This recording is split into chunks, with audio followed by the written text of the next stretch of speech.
নমস্কার সম্মানীয় দর্শক মণ্ডলী, সমস্ত শিক্ষক সাথী, স্কুল, কলেজ, পঞ্চায়েত, পৌরসভা সহ সংবিধিবদ্ধ সংস্থার সমস্ত কর্মীগণ, আমাদের যে বকেয়া এরিয়ার ডিএটা আমরা কখন পাবো?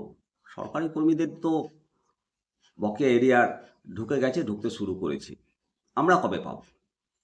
তো এই নিয়ে পশ্চিমবঙ্গ সরকারের ফাইন্যান্স ডিপার্টমেন্ট যে বিজ্ঞপ্তি জারি করেছে 13 মার্চ 2026 তারিখ, সরকারি কর্মচারীদেরও বিজ্ঞপ্তি জারি করেছিল, আমাদেরও করেছে।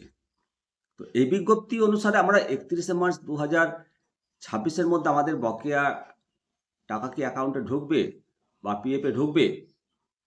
তো বিজ্ঞপ্তির যে মূল পয়েন্টগুলো সেগুলো আলোচনা করলেই আমরা জানতে পারবো যে কত দ্রুত আমরা আমাদের এই ডিএর টাকাটা পাব।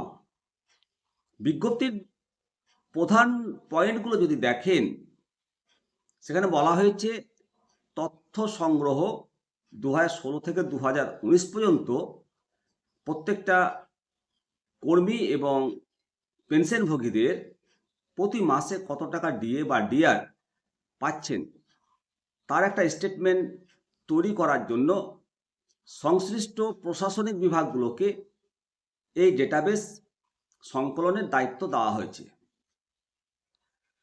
আসলে সরকার দীর্ঘদিনের বকেয়া মেটানোর একটা প্রাথমিক প্রক্রিয়া শুরু করেছে, দীর্ঘদিনের বেতনের বিস্তারিত তথ্য সংগ্রহের কাজটা শুরু করেছে। এবারে আমরা এই ডিএটা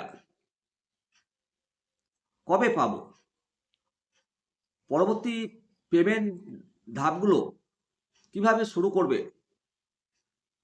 সেটা অবশ্যই জানা দরকার। এই বিজ্ঞপ্তিতে কিন্তু টাকা পেমেন্ট করার নির্দিষ্ট কোনো তারিখ ঘোষণা করা হয়নি। সমস্ত তথ্য জমার পর ফাইন্যান্স ডিপার্টমেন্টের অনুমতিক্রমে যেটা মোডালিটি সেটা আলাদাভাবে জানাবে বলেই এই বিজ্ঞপ্তিতে উল্লেখ করেছে। মোদ্দা কথা, সরকার দীর্ঘ সময়ের বকেয়া মেটানোর জন্য ডেটাবেস তৈরি করার প্রাথমিক কাজ শিক্ষক এবং পেনশনভোগীদের এই তালিকায় অন্তর্ভুক্ত করেছে। এখন 31শে মার্চ 2026-এর মধ্যে এই ডিএ সরকার মেটাতে পারবে কিনা সেটাই দেখার। আর 31শে মার্চ 2026-এর মধ্যে সরকার মেটাতে বাধ্য। 15ই এপ্রিল পর্যন্ত আমরা দেখব, 15 এপ্রিলের আগের দিন পর্যন্ত আমরা দেখব যে এই টাকা আমাদের অ্যাকাউন্টে ঢুকেছে কিনা।